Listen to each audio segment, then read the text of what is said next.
This is update for February 13, 2025, day 1086 of the war and of the date update. I'm going to start with general and strategic and economic updates, and then I'm going to switch to the situation on the battlefield in Ukraine. I'm going to start with the US, where there's new inflation data that does not look good. So basically, it's pointing in sort of wrong direction.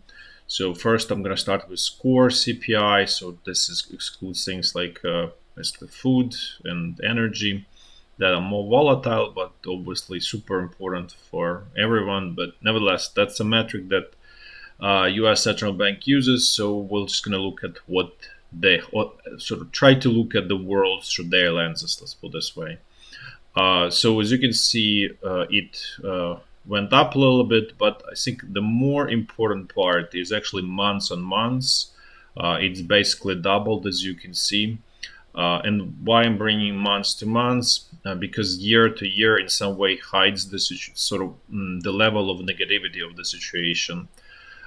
So months on months, it's basically that it shows that it's a big jump in January relative to December, and it's 0.4. If assuming this goes up this way, so this really means like a 4.8 inflation in the future, annual one. I'm not saying it's going to go this way, but it's very clear negative trend that sort of I'll try to follow, and this implies increase in inflation going forward.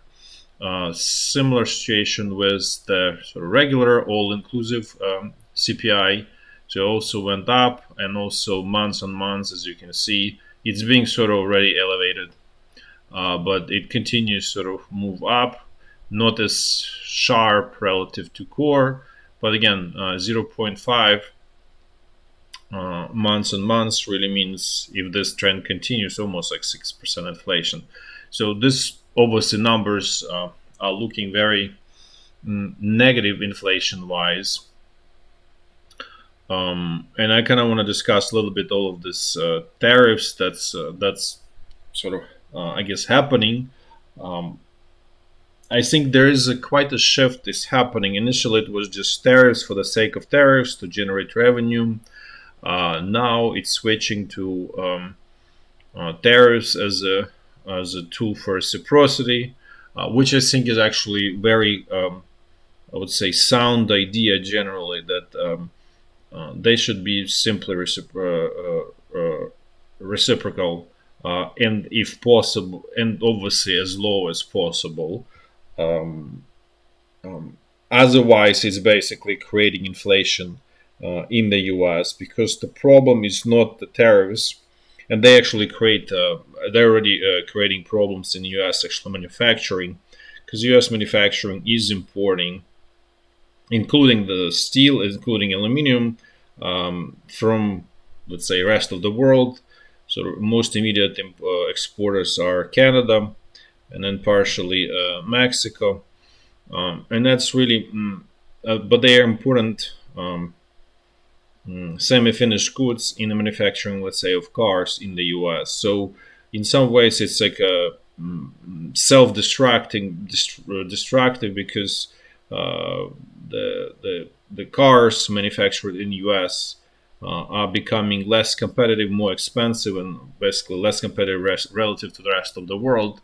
So you actually, when you try to increase tariffs on this materials that are closer to raw materials, such as steel, aluminum, and so on, they actually make less competitive, more finished goods with higher value add. So you basically destroying the production, actually you destroying manufacturing of more sort of more value add products, more advanced products, because you're increasing the cost of raw input materials. And raw, I'm probably not using the right word, it's more semi-finished, but the semi-finished that's sort of at the very beginning of the sort of processing chain.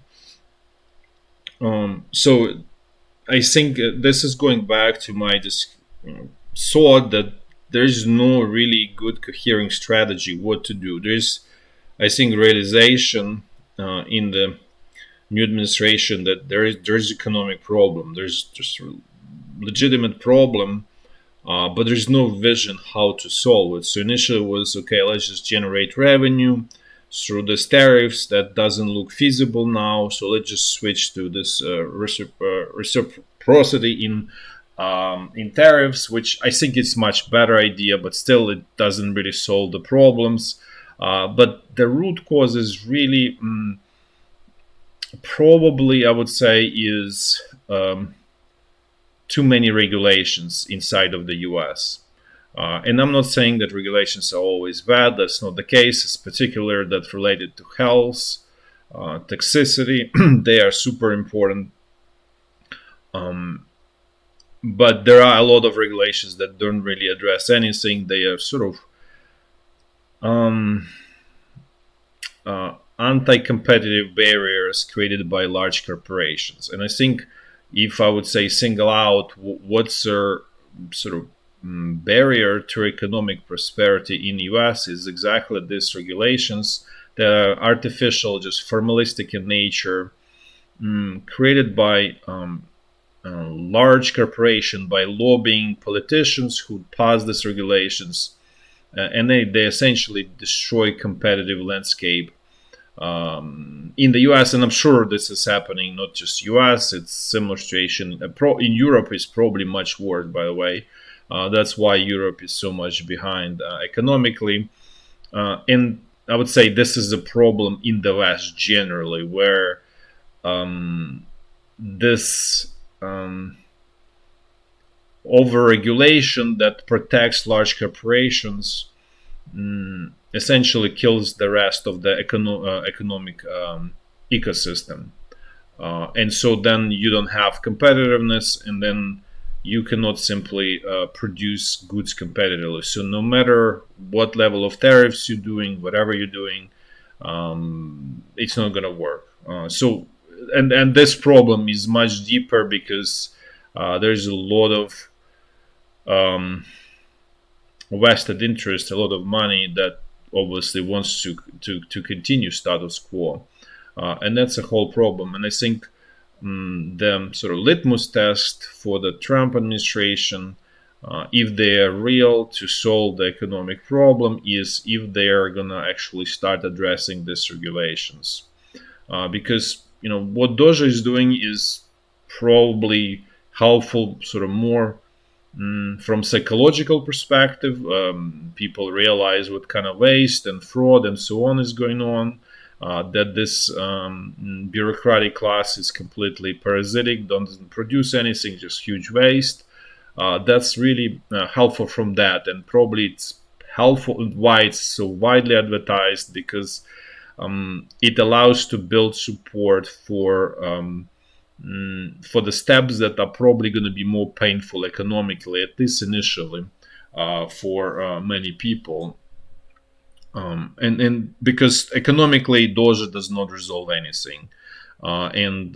Actually, let's. I'm gonna move to the next topic. That's will help us actually track the success of Doja going forward. So this is January sort of income statement for, I guess, for the U.S. government, except it's a cash base. It's not accrual, which is that's how the sort of the convention works for the U.S. governmental accounting.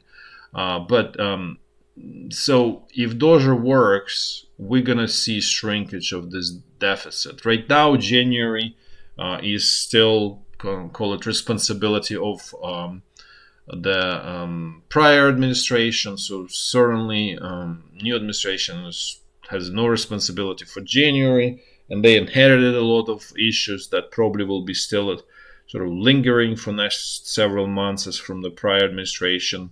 But if whatever Doja is doing, claiming, if they manage to achieve anything, the situation with deficit is going to get should get better.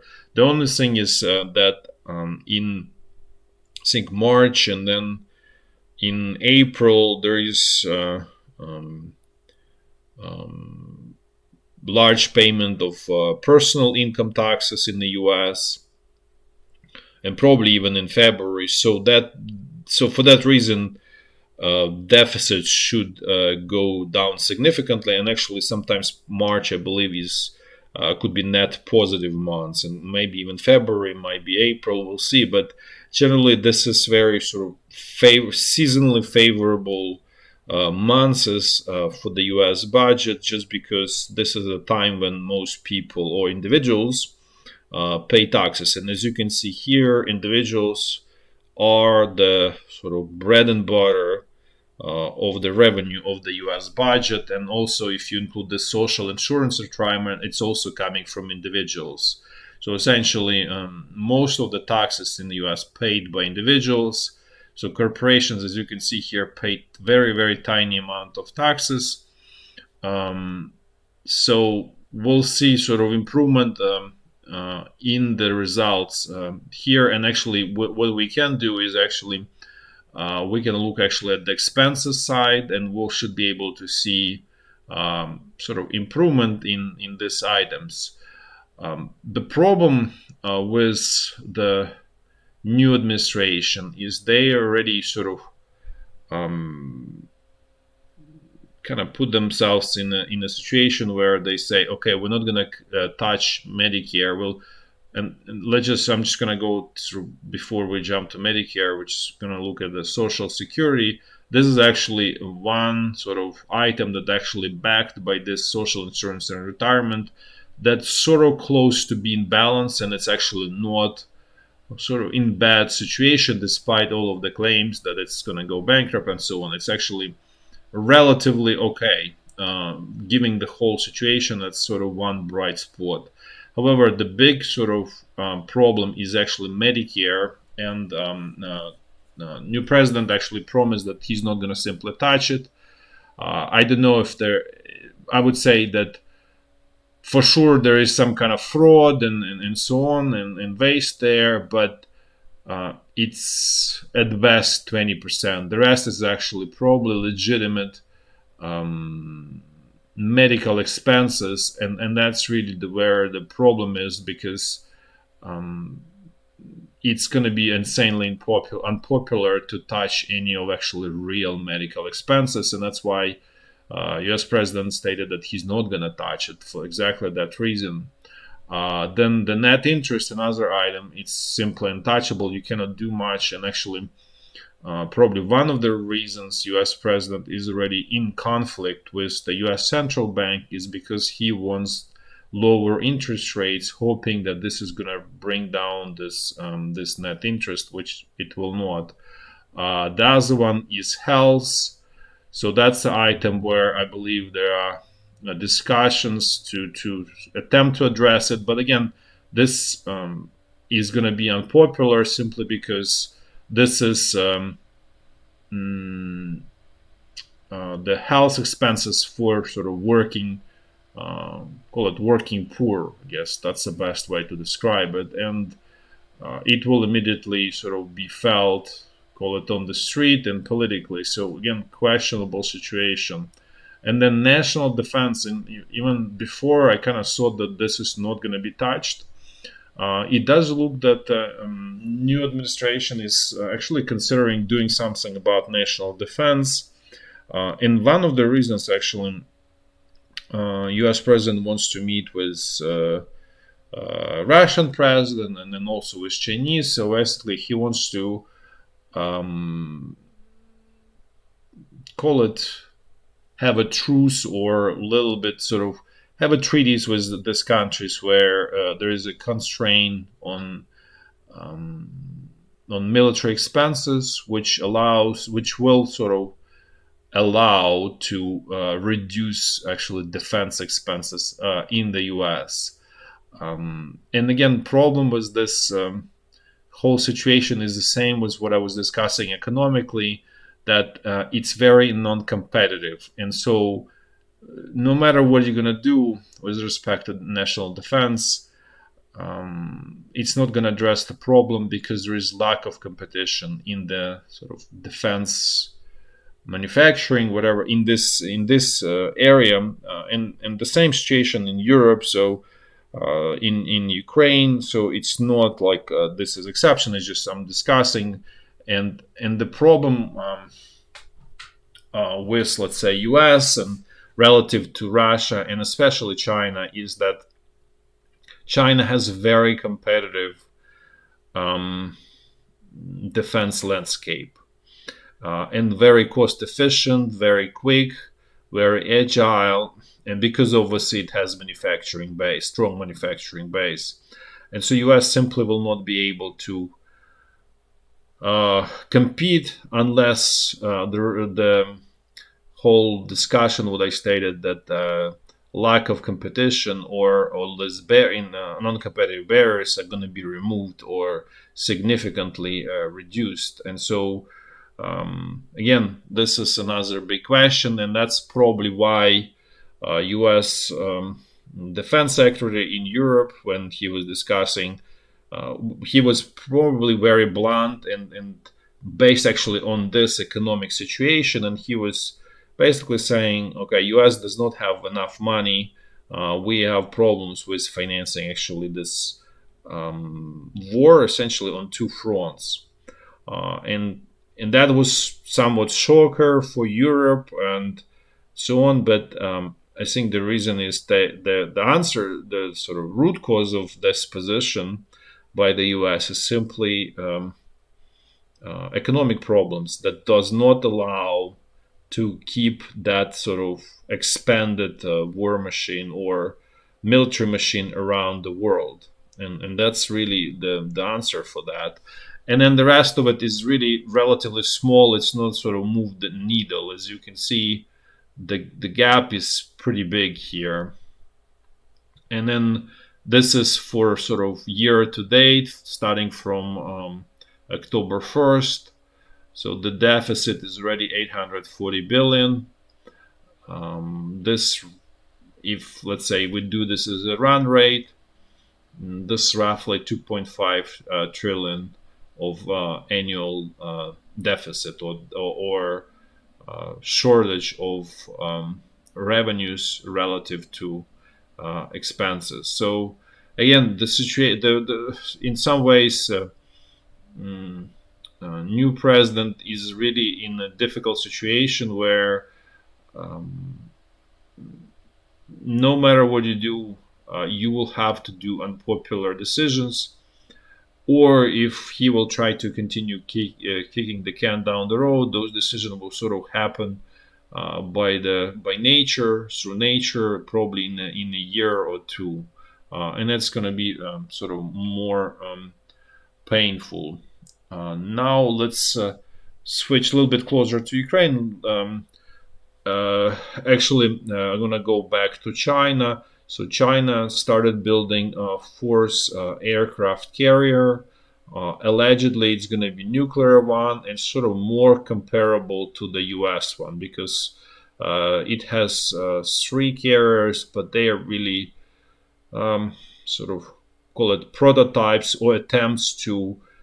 They're sort of call it like a guinea pigs when China is sort of practicing and learning how to make them actually in sort of a right way. So they're not truly fully aircraft carriers from that perspective. They're not matched to the US. And so this is probably going to be first one that might be potentially a match for US. But building aircraft carrier, even for China, will take at least 3 years, if not more, probably 4. So it's not going to be quick, but it's very clear that China is very determined.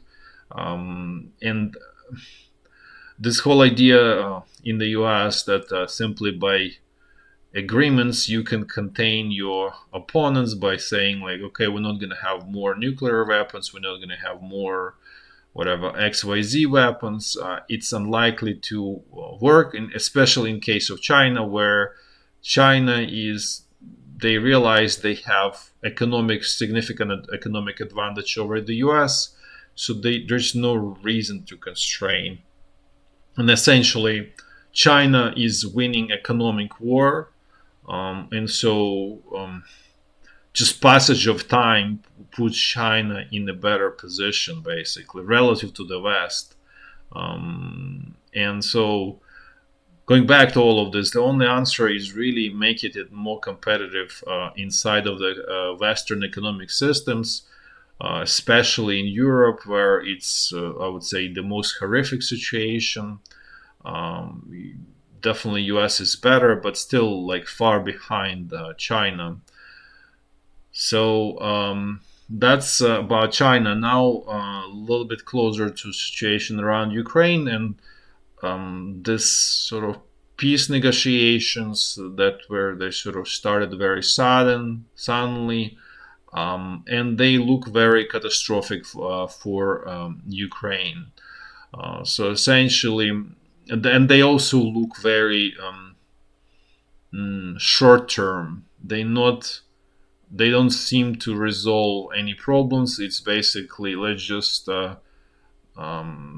put water on this conflict and should put it under the rug and sort of keep it this whole situation basically under the rug, and not resolving actually root causes of the conflict, which guarantees that this war will sort of reignite, and most likely Russia will then completely consume Ukraine in 2, 3, 4, 5 years, at most 10 years. And in some ways, probably this new U.S. administration, they don't care because the time horizon is at best 4 years, really more 2 years. And if you have truce right now in Ukraine, the new war will unlikely to happen in the next 2 years. So that really essentially allows to for political reasons just to say, okay, we have success, things under control, which again they are not. But for Ukraine, it's again complete disaster, and I would say the actual problem and the blame is inside of Ukraine. It's not a problem of the West. It's not the U.S. It's really internal problems in Ukraine that led to inability to effectively use tremendous amount of resources that Ukraine received from the West, and in some ways, I think it's totally reasonable that eventually U.S. become lost hope, I guess, in Ukraine, that despite so many resources, they are not being utilized effectively and efficiently, and actually Ukraine is losing ground. And so their sort of root cause is truly internally in Ukraine, and highlights the point: no matter amount of resources you're gonna put in a how to say in a bucket with the holes, the water will just simply leave the bucket with the hole. So you really need to fix the bucket before you're gonna put any resources into Ukraine, and that's really meaning changing political system. It's really deep changes that need to happen in Ukraine, and so far they're unlikely to happen sort of in a natural, in civilized way, where by that I mean through elections, because all of the sort of political opponents or political parties that are vying for power in Ukraine in upcoming elections are they don't have any positive solutions. This is just continuation of the sort of status quo and all of this corruption problems and so on. So this all will guarantee that Ukraine will go even. This will drive Ukraine over the next couple of years of this truce period into even much worse situation. At which point Ukraine will become essentially very easy target for Russia. What Russia seems to be getting is pretty much, essentially, you can say that Russia won this war against West, at least call it this round of the war, because I don't think that the war is over. It probably will be on pause for some time, but the conflict has not been resolved. It's still there. All of the sort of fundamental reasons, objective reasons, so they remain. And actually, I would argue that they're gonna become more acute. They're gonna grow in size, and the situation will become much worse down the road, because it's really driven by the different ideological views, let's say in Russia and China relative to the West, even, and that I'm not. It's not about sort of all of this,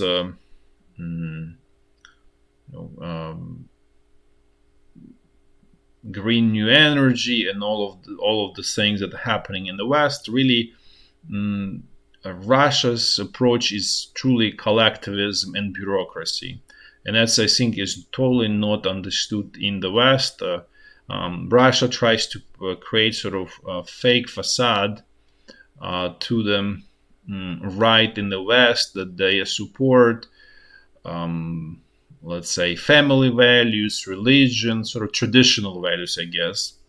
And that's how it's being perceived as, in the West, especially in the US, where I guess there's really a lot fewer understanding of sort of true nature of Russia's political and economic system, which is totally not about the family values. It's totally not about the traditional values. It's truly about. It's actually much closer to what World Economic Forum is pushing. So I would argue that Russia is the closest ally of World Economic Forum.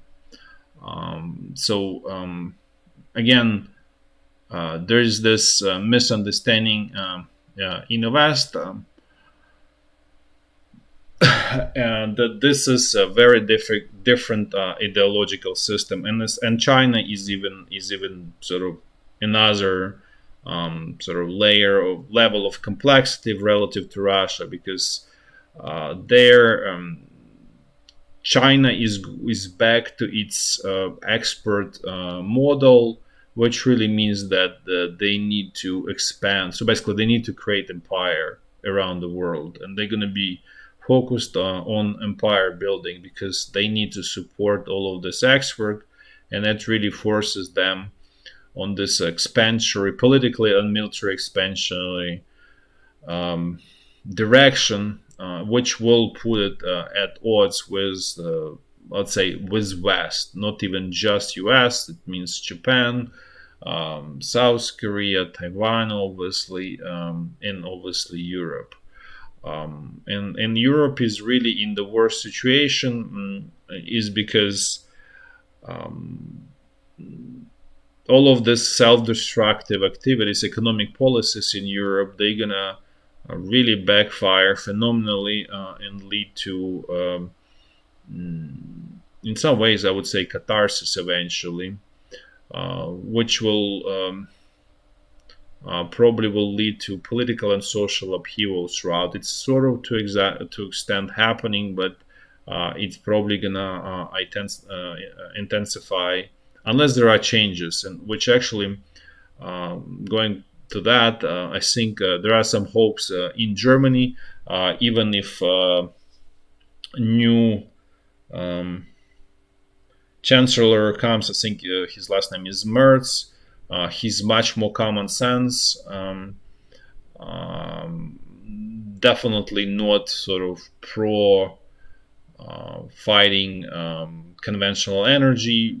Basically, more, as I stated, common sense, which at least hopefully means that there will be a reversal of this negative policies. But again, it's not a big hope. And alternative AFD, or alternative for Germany, is probably unlikely to take a lead position in this cycle. And if the scenes will continue deteriorating, they probably will sort of take lead of the country in the next cycle. But so far at this point, they're just going to be a strong, probably strong second, which will actually put even more pressure on Merz to really part from this failed economic and social policies and everything that's being done so far, let's say in Germany and Europe in general. But going back to the situation, so if this expected peace agreement, which is going to materialize the way it's sort of discussed, it's very clear. It's basically a catastrophic situation for Ukraine and generally loss for the West. That will lead to sort of more difficult situation down the road for everyone involved. And Russia is truly gaining, and it's actually reflective in Russian economic indicators. So the stock market was going through roof, meaning everything was super green. Russian currency is strengthening relative to US dollar. So Russian ruble grew all the way to 90 Russian rubles per one US dollar.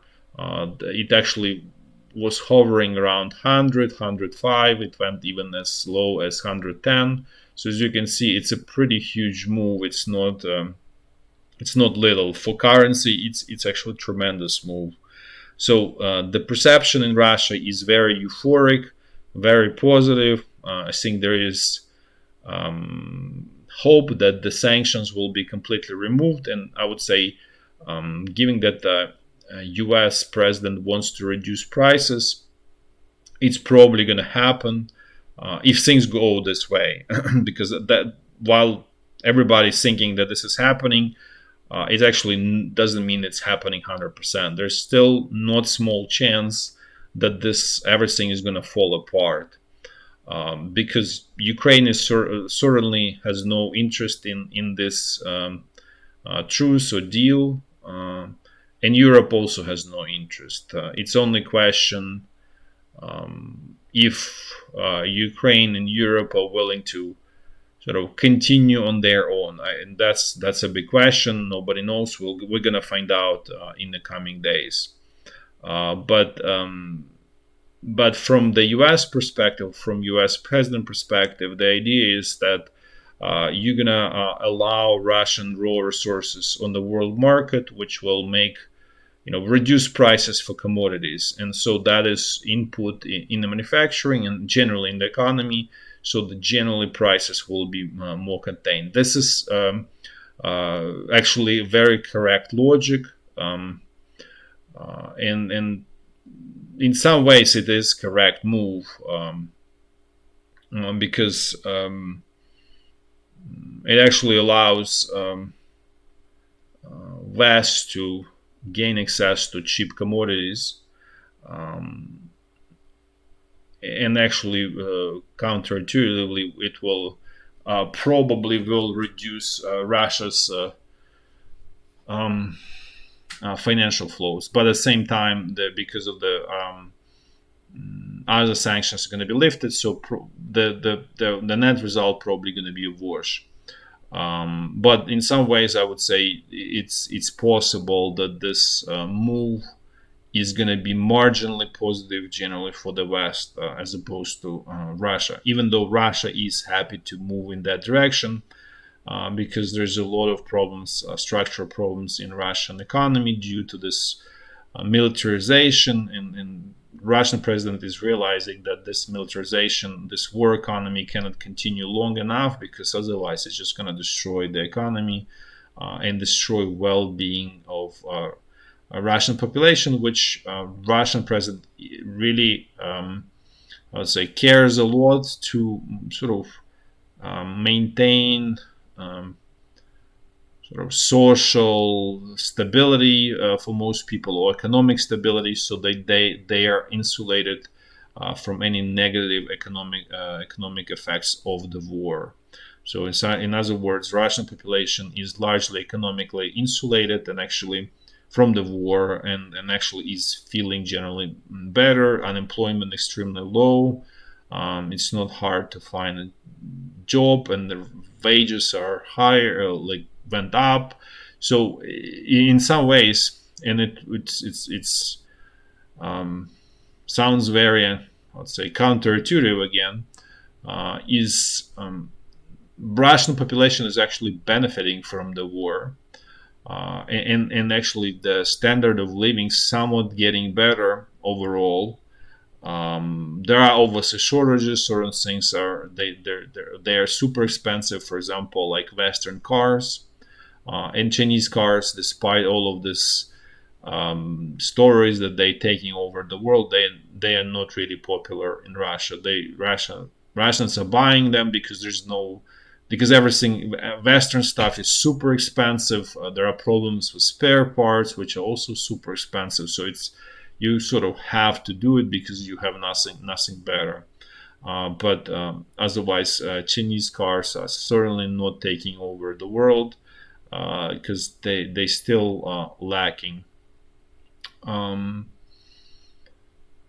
Having said that, I'm gonna go a little bit closer in Ukraine, and so for Ukrainian president, this is actually existential situation where it's literally is about his, to the point, I think, physical survival, because if he signs this catastrophic agreement, it's really hard to see how he's going to remain in power in Ukraine, and there is potential sort of negative consequences for him personally, because there will be a lot of disappointed people who lost everything, and that's obviously they will view him as sort of the focal point of all of their sort of negative feelings, emotions, and so on. So he will become a target. Now I'm gonna do a quick walk through the front line. There is not much changed, but let's just first start with the north, and let's jump to the situation in the Kursk region of Russia. So things so far stabilized. Ukrainian forces tried to push a little bit Russian troops. That they managed to do that, but again, the Russian pressure sort of goes back. The sort of tide changes, and Russian troops continuing their pressure towards Sudzha. Russian, I think the spokesperson for Russian president stated that this territory is captured by Ukrainian forces in Kursk region. They will not be considered in negotiations. So in some ways, they basically saying that all of this Ukrainian effort is for nothing. Now let's move to situation north and northeast of Kharkiv, where things are stable. Not much is going on here. Next one is North Lugansk front line. So things are developing in a negative direction north of Kupiansk.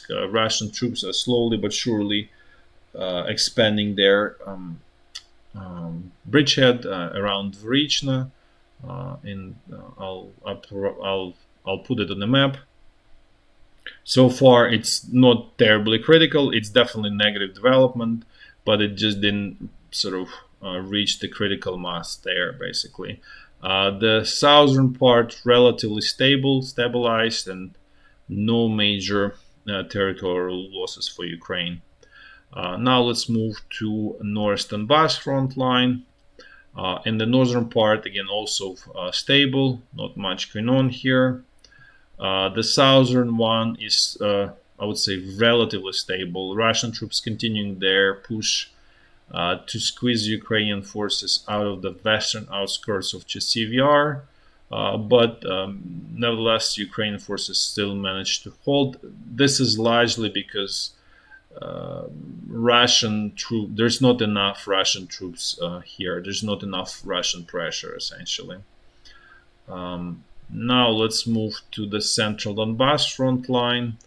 where things are actually surprisingly stable. Ukrainian forces actually managed even to push a little bit Russian forces in the area of Udachne and Kotlyne. I'll show you on specific maps. Otherwise, Ukrainian forces are pulling out of this semi-pocket around Dachne, and actually let's just go to the sort of more specific maps.